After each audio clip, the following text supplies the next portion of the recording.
today will be from Exodus chapter 3, verses 1 through 15. We'll be reading from Exodus chapter 3, verses 1 through 15.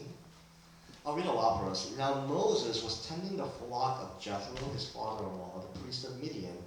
And he led the flock to the far side of the wilderness and came to Horeb, the mountain of God. And there the angel of the Lord appeared to him in flames of fire from within a bush. And Moses saw that though the bush was on fire, it did not burn up.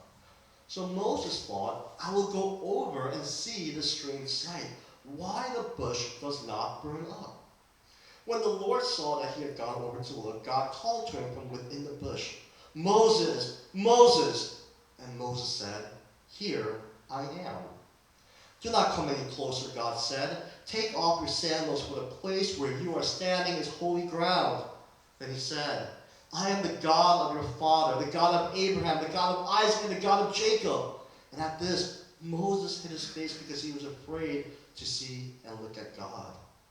The Lord said, I have indeed seen the misery of my people in Egypt. I have heard them crying out because of their slave drivers, and I am concerned about their suffering. So I have come down to rescue them from the hands of the Egyptians and to bring them up out of the land into a good and spacious land, a land flowing with milk and honey, the home of the Canaanites, Hittites, Amorites, Perizzites, Hivites, and Jebusites.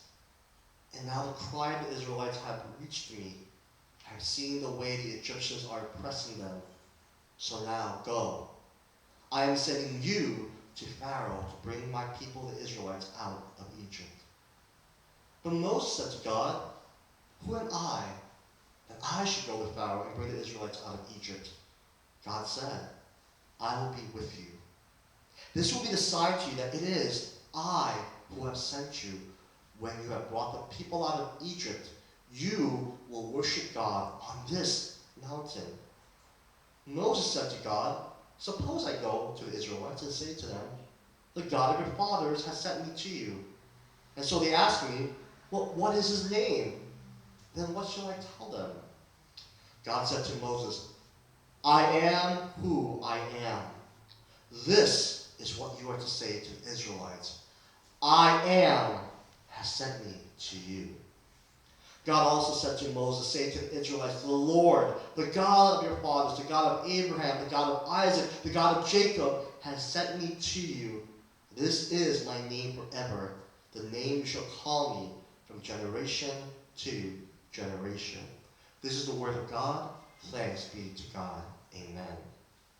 So starting from today, we'll be starting a new series called Deliverers, where we'll be looking at different people that God had called to become deliverers for his people Israel out of a lot of different kinds of oppression and bondage and hardships and struggles and challenges. And the first person that we'll be reading about is a man named Moses. I think many of us know about his story, but just for those who don't, Moses was somebody who, as an Israelite baby, was born at a time when the Pharaoh, the king of Egypt, had decreed that every newborn baby would be thrown into the river Nile.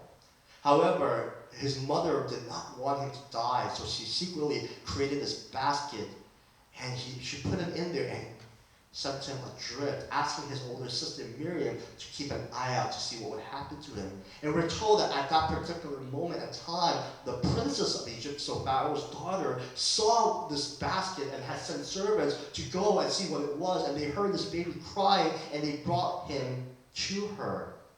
And she had made this decision, knowing that this was an Israelite baby and knowing what would happen to him if she revealed that she was rescuing him, had decided to adopt him. He was now going to be given the full authority of being a prince of Egypt. And so he was called Moses, because Moses literally means to be rescued, to be drawn from the water. And thus he was given that name by the princess of Egypt. And we know that from the timeline of Moses' life, the first 40 years of his life was spent as the prince of Egypt. Then something happens where he, in trying to defend an Israelite slave who was being abused unjustly, defends him, but in the course of that defense kills the Egyptian soldier. And so he flees and runs away, fearful of what might happen to him. And thus he spends his middle 40 years of his life in this wilderness area called Midian. And then finally, after Exodus 3, when God tells him to go back to Egypt and deliver my people, we know that the final 40 years of his life was spent leading the people of Israel wandering about in the wilderness. And during these 40 years, what else we know about Moses is that he was someone who God truly did trust. And so he was entrusted with these two monumental historical things. One is the Ten Commandments, the laws of God. And secondly was the establishment of the Ark of the Covenant, which would represent the very presence, the very nearness of God to his people.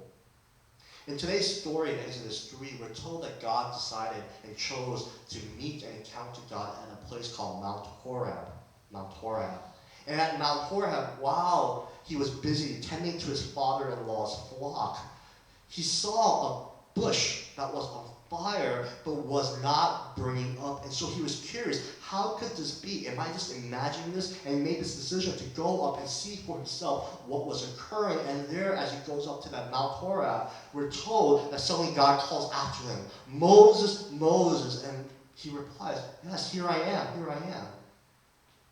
And then God reveals and commands him to go back to Egypt and deliver God's people out of slavery. God had heard the cries of his people after 400 years of slavery and says, go, I am going to deliver them. I'm going to rescue them from their bondage. But Moses struggled with this calling, and Moses struggled with this command for a variety of reasons. And he says, but Lord, this constant but Lord, but Lord, but Lord. And to alleviate and to help him with all of these fears, God tells him, look, this is what I'm going to tell you. My name is I Am. Tell them I Am has sent you. And today we know I Am as Yahweh or Jehovah, the name of God. And I can go into the whole Yahweh and Jehovah, the name of God, in a totally different sermon, because if I went into describing and talking more about why God reveals himself in this way, it would literally take another 20, 30 minutes. So I'll save that for a future sermon. But not only does God encourage and uplift Moses by revealing who he is as I Am, but he also promises him that he's also Emmanuel. I will be with you. I will be with you every step of the way until you come back to this place to worship me once again with all the people of Israel. So he reveals who he is as I Am. He promises that he will be Emmanuel, God with him. And thirdly, God encourages Moses by saying, I'm sending your brother Aaron to help you, support you, providing you with community. I want us to just evaluate this passage in a slightly different way that many of us might be used to. Because I've always, all of my life, grown up hearing Exodus 3 in this kind of way. Maybe you have as well, and if you haven't, that's a wonderful thing. But I've always heard this story as this. Here is this singular, instantaneous moment in which God meets with Moses. And in a moment, and in an instant, everything about Moses gets utterly transformed. Moses is never the same. Here is a singular, instantaneous moment, this instantaneous encounter, and therefore, after that kind of moment, after that kind of powerful moment, Moses is transformed and he's never the same again. And that's always been the way I've always heard this story being preached unto me until I began to look at this passage and realize that's not how God reveals himself to Moses at all.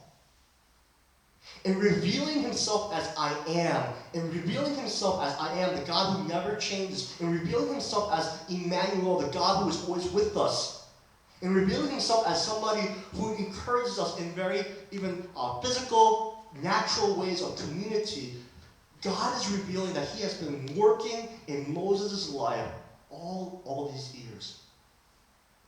There are these forgotten 40 years of Moses' life when he was in Midian that Moses thought to himself, I've run away from God, I've run away from God's people, I've run away from my past, I've run away from all those things. And he thought to himself that he was just lost and meaningless and purposeless. And it turns out when God reveals himself as I am Emmanuel, I am providing for you.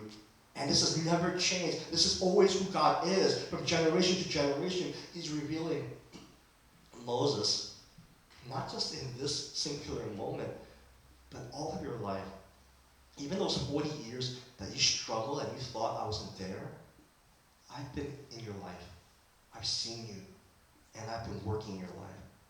You may not have seen it, you may not have realized it, but I have always been Yahweh. I've always been I am, and I've always been Emmanuel. I've always been with you. And I want us just to dig a little bit deeper into this realization and revelation. Because too often, I think all of us also fall into that mindset of looking for that singular moment. Right? The singular moment. And it's hard.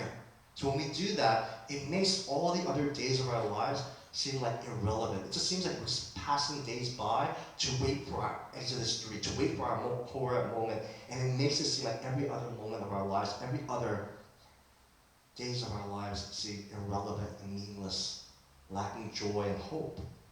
And I hope that you would be encouraged, like I was, to realize in revealing who he is, that I am an Emmanuel, that right now, maybe you are in a place like Moses, you've been running away from the past, you're struggling with your faith, you have so many questions, understandable, all those things are understandable, but you'll be encouraged that even your days of struggling and questioning are not irrelevant.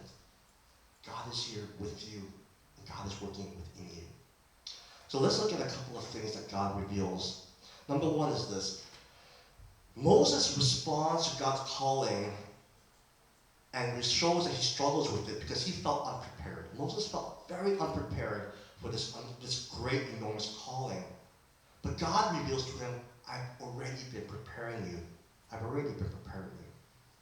So Moses struggles with the idea of, look, I am a failed prince. Right? I can understand if you would have called me to lead your people when I was at my high, when I was at my greatest, when I was the prince of Egypt, but man, I am a nothing. I am a nobody. I have no name that's recognizable. I work in this place that nobody else wants to go to called Midian. There are more sheep and flock than people here. Right? Why would anyone listen to me? When I go to Laban and says, who sent you? Moses struggled feeling unprepared. And yet God was working in Moses' life all this time. You know why?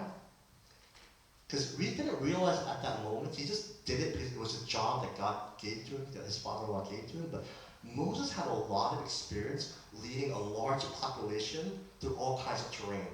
Right? Through grassy areas, through rocky areas, through mountains and hills, whatever it is, right? Through valleys.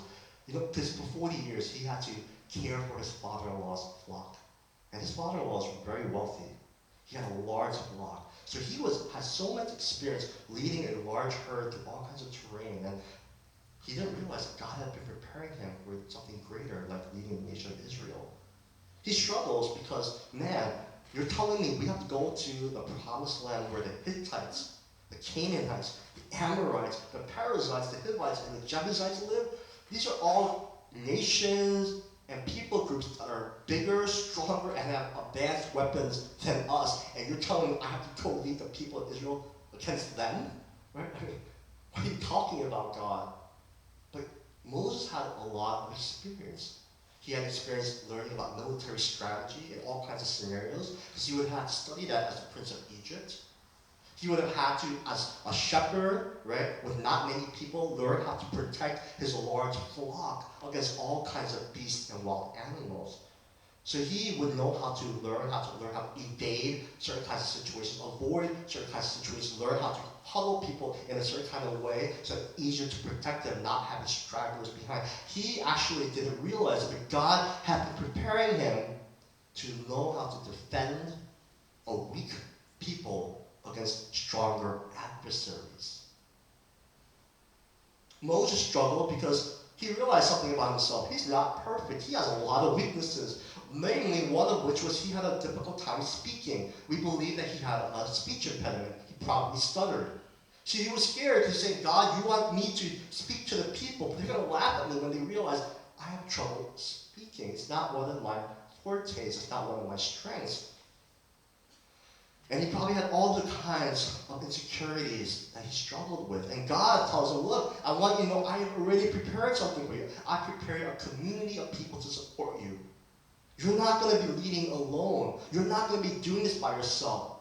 In fact, the first person I'm going to bring into your life is your brother Aaron, who will be there with you to speak on your behalf when you struggle. I'm going to send you this man named Joshua. You will mentor him, and he will help you in leading the people into battles. In times where you lack experience, I'm going to provide you with a father-in-law named Jethro who had a lot of wisdom and would give Moses all kinds of advice throughout difficult situations, especially in terms of learning how to distribute different kinds of responsibilities and helping him to create structure and organization.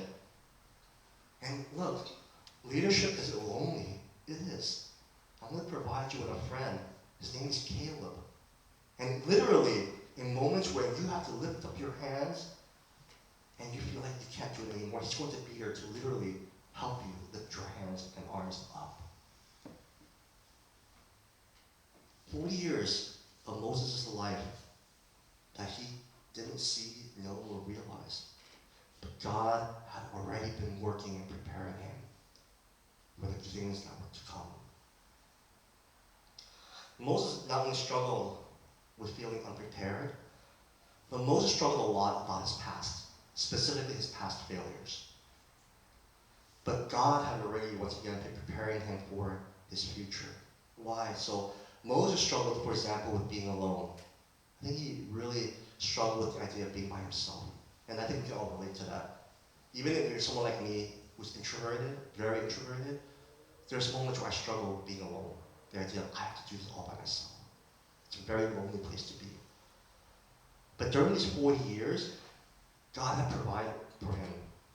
Like, he struggled with the idea of, oh man, everyone hates me, no one likes me because I messed up, I failed, who would want to be with me? And during those 40 years, God provided him with community and family.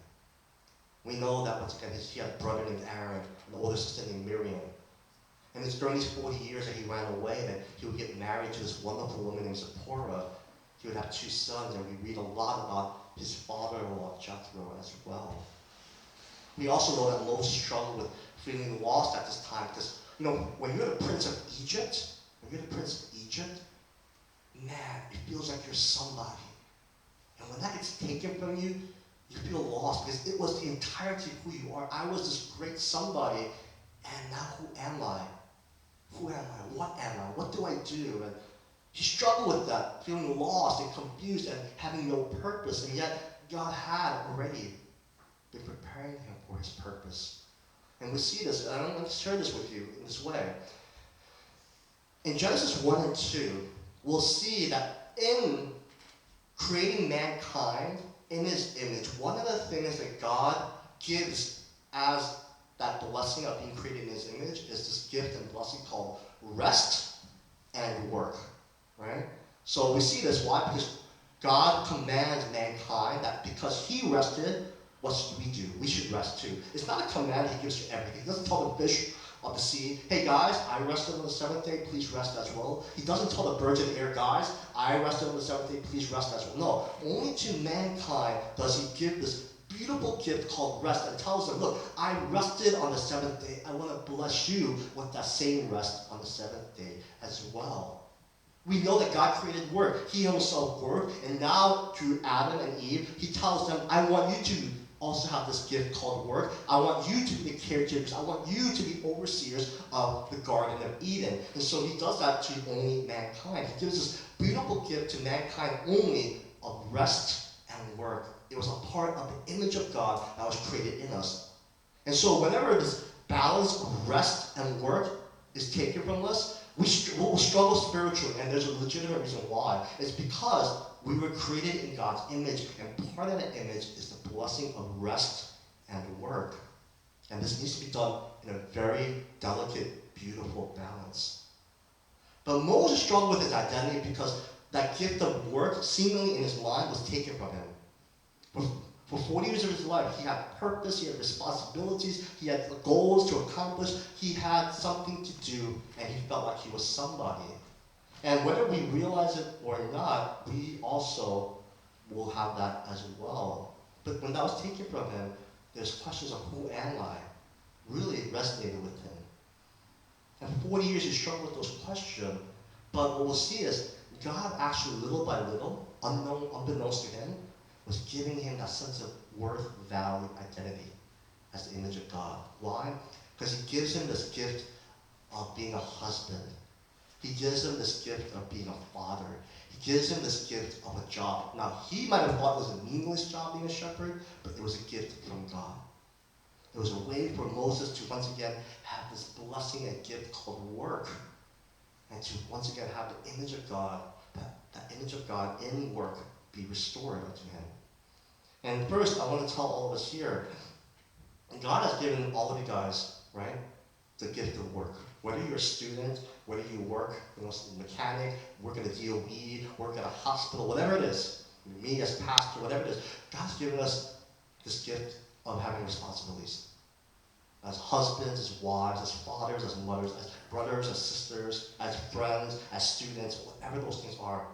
And I know sometimes it's overwhelming, and it might be because the balance of rest has been taken from us, but those elements of work literally was meant to be a blessing in your life.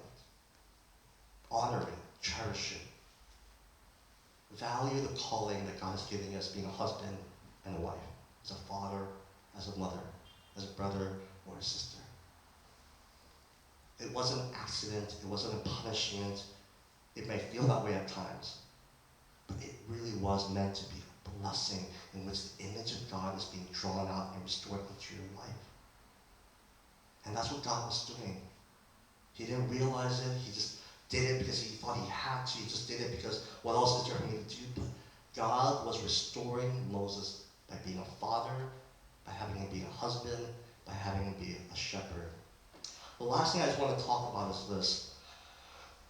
Final thing is, Moses struggled not only about his past in terms of his failures and shortcomings, but Moses struggled because he had a lot of hurts and wounds. And what God will reveal is that throughout this time, God has been ministering and healing and restoring him. I just talked about the idea of work, but I want to just give you a balanced view about work, and that's this. Work is a blessing and a gift into your life, but you are more than what you do. You are more than your job. You are more than your work. And for many of us, we struggle with this reality that we are more than what we do because we're all Asian Americans here. We come from either culture where we're defined by what we do. In Western culture, we're oftentimes defined by our successes and our failures. So for example, right, I am defined by my successes, like the fact that I got ordained, right? So therefore, anywhere in this church I go to, what will everyone call me? Not by my name, or maybe some of you guys will, but in general, most people call me by what? My title, 목사님, Reverend. That's my definition. It is my identity of who I am, right? My uncle, right, he got his doctorate degree. He was one of the earlier ones to get it from Columbia University, and he will tell everybody about it. He will never have met you. Oh, I met you for the first time. I want you to know I am Dr. Kenneth On. Dr. Kenneth On. He does not care about the Kenneth On, he only cares about the doctor part. Right? Whether we're president, we don't call President Barack Obama or President Donald Trump by their names, we call them by their element of being president. Our titles, our job titles, right, our successes defines us by who we are. But even in Eastern culture, we have something similar. Why? Because we're oftentimes still defined by what we do in a different kind of way. I was recently watching a Korean drama, and it was very interesting, it was very funny, but there's this one scene where the woman, right, the main character, she's going back to work for the first time in over a decade. And it's because her husband had cheated on her and left her, right? And she's had a daughter to take care of. So she decides, I have to go back to work, I have to provide for my daughter. And she goes and she gets this job and she gets this, the business card, and it has her name on it. And she gets this business card and she just starts crying. And the person that's giving her the business card starts going, oh my gosh, what's wrong? Are you okay? Like, what's wrong? And she says, I'm crying because I'm so happy.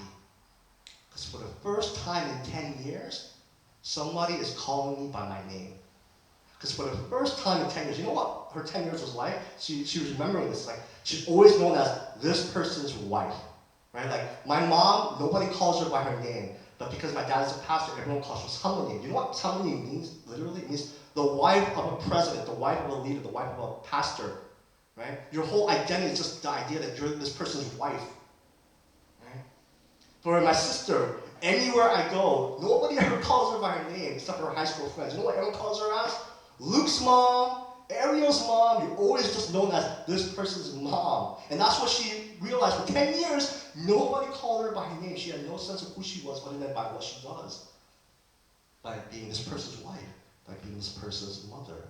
For me, most of my life, I hated it, to be honest. I was always known as Reverend An's son. Everywhere even after I became Reverend An, people still called me Reverend An's son. It annoyed the heck out of me. Because I was like, why can't I be my own individual, my own person? So whether in Western culture or Eastern culture, we struggle because we are defined by what we do. And we struggle with that. And here's Moses being set free from that. Moses, you are more than what you do as the prince of Egypt.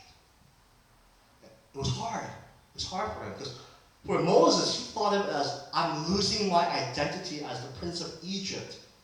But what God was revealing is, no, I want you to discover who you are in the kingdom of God as the prince of the kingdom of God. I want you to discover that identity. I want you to discover who you are beyond what you do.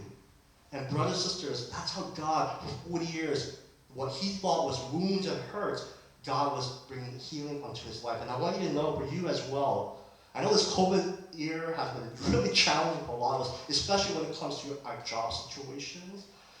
But no matter what your job situation or status is like right now, I want you to understand you are more than what you do. You are not defined by what job you have or don't have.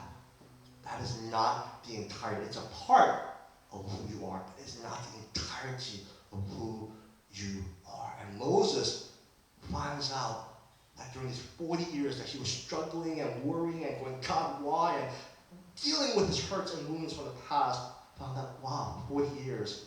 I didn't see it, I didn't know it, I didn't hear it, I didn't feel it, but God has been ministering and healing me